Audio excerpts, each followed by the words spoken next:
자, 총선을 앞두고 TK 맹주로 자리 잡고 계시는 이 박근혜 대통령의 입장이 어떤 식으로 어느 정도의 수위를 가지고 나오실지 귀추가 주목되고 있는 상황이고요. 내년 총선에서 20석 이상의 의석수를 확보하게 된다면 박근혜 대통령 탄핵의 진실을 밝히는 데 있어서 큰 힘이 될 거라고 보고 있습니다. 물론 탄핵 세력들과의 마찰도 예상이 되고 있지만 그건 문제가 되지 않을 거라고 보여요. 이미 이 부당한 또 억울한 탄핵의 핵심, 이 검찰 특검의 태블릿 조작건이 포렌식 분석에 의해서 과학적으로 조작된 부분들이 100% 확보가 된 상태이기 때문에 만약 총선 과정에서 탄핵 세력들과 맞붙었을 때 이건 뭐 보나마나 박근혜 대통령의 승리가 될 것은 삼척동자도 알 겁니다. 뭐 예를 들어서 탄핵 세력들이 뭐 박근혜 대통령이 이거 재활용이 안 된다 그러면 그것들은 뭐 국민의힘 당에서 공천을 받던지 아니면 예전에 주호영이나 홍준표 이 대구시장처럼 무소속으로 출마하든지. 그래서 이번 시간은 내년에 치러질 총선 승리 이후에 탄핵을 교훈 삼아서 다시는 박근혜 대통령 주변에 절대로 얼쩡거리지 못하게 해야 할 그런 작자를 한 마리 소개하고요. 탄핵 정국 때 박근혜 대통령을 어떤 식으로 배신했고 또 어떤 식으로 누명을 씌웠는지 그리고 현재 뭘 하고 자빠졌는지 자세히 말씀을 드리도록 하겠습니다. 앞으로도 박근혜 대통령의 정치 활동에 방해가 될 이 재활용으로도 쓰지 못하는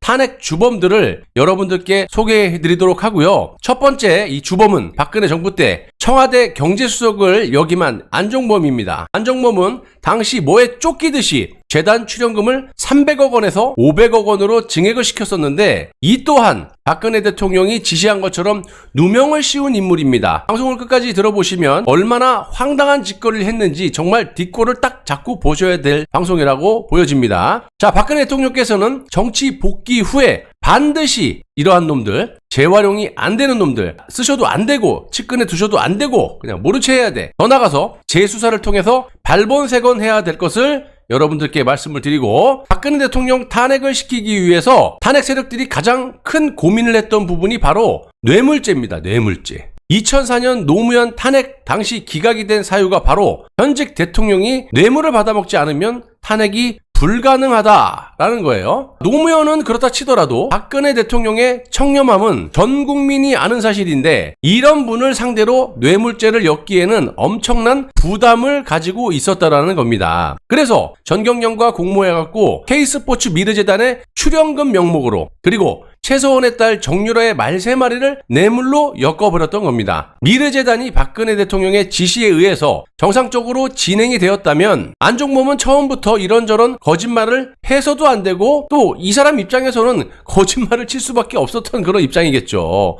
어쨌든 거짓말을 치면 안 되는 거지 않습니까? 최상목은 법정에서 전경련의 전무 박찬호가 회원사의 출연금 납부를 독려하는 과정에서 BH 요청이라는 문구를 집어넣은 일로 안종범으로부터 질책을 당한 적도 있다. 이렇게 진술을 했었는데 당연히 박근혜 대통령의 지시에 의해서 한 것이 아니기 때문에 안종범이 저렇게 버럭 화를 냈던 겁니다. 죄를 짓는 놈들이 어차피 저렇게 딱 걸리게 되면 그냥 도둑이 제발 저린다고 저 난리를 치게 되는 겁니다. 진실이 있는 사람들은 화낼 필요가 없죠. 전경련 전무 박찬호는 2015년 10월 22일 오후 5시경 전경련 10대 그룹 임원회의를 개최한 자리에서 BH 요청으로 문화 및 체육 관련 재단을 만들어야 하는데 문화재단은 10월 27일까지 설립해야 하니까 협조를 해달라 이렇게 요청을 하고 출연금 납부를 독촉하기 위해서 기업 관련자들에게 BH 요청이라고 표시한 문자 메시지와 이메일을 보낸 일이 있었다. 자, 이런 사실을 알게 된 안종범이 최상목 비서관에게 뭐라고 했겠습니까?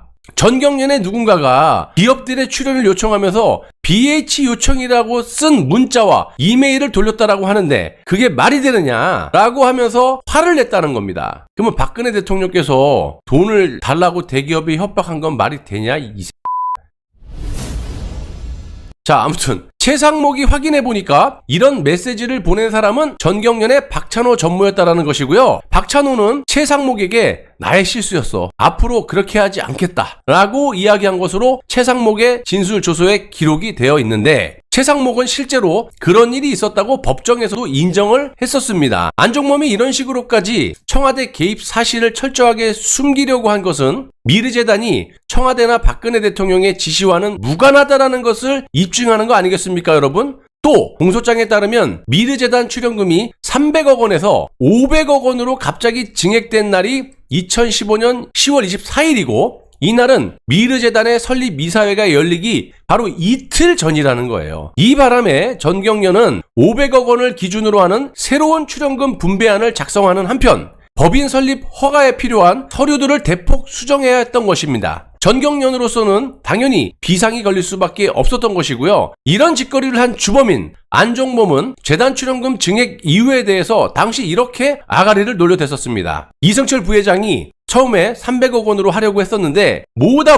돈을 모으다 보니까 500억 원 가까이 됐다. 이승철이 먼저 제안을 한 것이지 청와대가 일방적으로 증액을 지시한 것이 아니다. 네가 지시한 거잖아. 아무튼 이렇게 검찰에 진술을 했고요. 안종범이 이승철에게 재단 출연금 증액을 전화로 지시할 때 출연기업에 KT, 금호, 신세계, 아모레는 반드시 포함시키고 현대중공업과 포스코에는 연락해보고 추가할 만한 그룹이 더 있는지 알아봐라. 이 돈에 미친 거야 완전히. 이렇게 지시를 하면서 기업체 이름을 구체적으로 거론했다고 공소장에 적혀 있었습니다. 이승철은 법정 증언에서 제가 그 전화를 받을 때, 안종범에게 받을 때죠, 옆에 있던 박찬호 전무가 메모를 하고 있었기 때문에 기억할 수 있었다 이러면서 아모레의 경우에는 20대 그룹에 속하지도 않았고 현대중공업은 그 당시 적자가 3조니 4조니 하는 회사라서 임직원들이 월급도 못 받는 상태인데 안종범이 반드시 포함시키라고 해가지고 의아하게 생각했다. 이렇게 법정 증언을 했다라는 겁니다. 자, 이 부분이 정말 이제 황당한 부분인데 전경련 이승철 부회장의 법정 증언 취지의 요약입니다. 그 당시 제가 토요일 오후에 전화를 받았었는데 안종범이 VIP께 보고를 드렸더니 300억 원은 너무 작다. 500억 원으로 올려야 되겠다라고 말씀을 하셔가지고 저는 그대로 따를 수밖에 없는 상황이었습니다. 하지만 참 난감한 상황이어서 안종범에게 이렇게 말을 했습니다. 내일 모레면 재단이 설립되는데 너무 짧은 시간에 갑자기 금액을 올리는 것은 만만치 않다. 그리고 또 새로운 그룹을 추가해야 되는데 그 그룹에 뭐라고 이야기를 해야 되느냐. 그리고 전화를 받을 때 토요일 오후인데 다들 퇴근하고 아무도 없잖아. 어떻게 의사결정을 할 수 있겠느냐. 그래서 이승철이 제가 하도 황당하다라고 이야기하니까 본인도 도와주겠다라는 이야기를 했고 이 부분에서 여러분 보세요. 안종범이 이런 작자예요. 박근혜 대통령이 지시를 하면서 이승철 부회장에게 500억 원을 증액하라고 지시한 10월 24일은 토요일입니다. 토요일이면 웬만한 기업들은 다 쉬는 날이고 이승철도 모처럼 쉬는 날이어서 경기도 광촌에서 기자들과 만나가지고 점심을 먹으면서 간담회를 하고 있었던 중에 안종범의 전화를 받은 것이고 박근혜 대통령이 300억 원을 요청한 것도 웃기지만 이놈이 갑자기 토요일날 다 쉬는데 300억 원 너무 작다? 500억으로 늘려! 이렇게 시켰다라는 거야 박근혜 대통령께서. VIP가 이 안종범이 때려 죽일 놈 아닙니까? 안종범의 주장대로라면 박근혜 대통령께서 기업 휴무일 토요일 점심시간에 경제수석이었던 안종범에게 재단 출연금이 300억 원이 작으니까 재단 설립 이틀 전에 그것도 느닷없이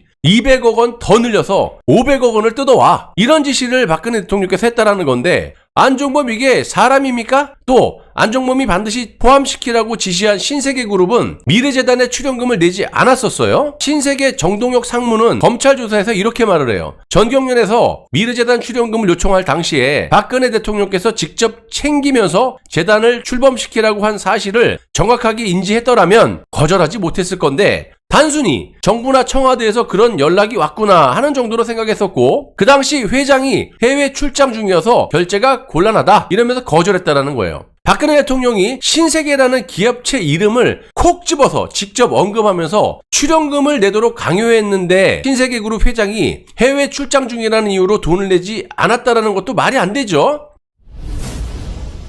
더 말이 안 되는 거는요. 박근혜 대통령이 재단 설립 이틀 전에 갑자기 300억 원에서 500억 원으로 증액시켰다라는 점. 더 말이 안 되는 것은요. 그런 지시가 기업 휴무일인 토요일 점심시간이었다라는 검찰의 공소사실은 상식이 있는 분들이라면 이해하고 싶어도 해주고 싶어도 이해할 수 없는 일이 벌어졌었던 거고요. 결과적으로 봤을 때 이런 말도 안 되는 공작질에 억울하게 탄핵이 되시고 구속이 되셨다라는 것에 분개를 금치 못합니다. 그리고 이런 엄청난 짓거리를 해놓고 탄핵주범 안종범이라는 놈은요. 검찰에 협조한 덕으로 형을 대폭 감형을 받았죠. 그리고 현재 출소 후에 뭐라고 자빠졌느냐. 한국판 브루킹스 연구소를 꿈꾼다면서 우리나라의 정책 관련 리스크를 최소화하는데 일조하겠다라고 합니다. 얘라, 나 이 인간입니까? 여러분, 이런 작자를 그냥 이렇게 살게 놔둬야 되는 겁니까? 여러분들의 소중한 댓글을 기다리겠습니다.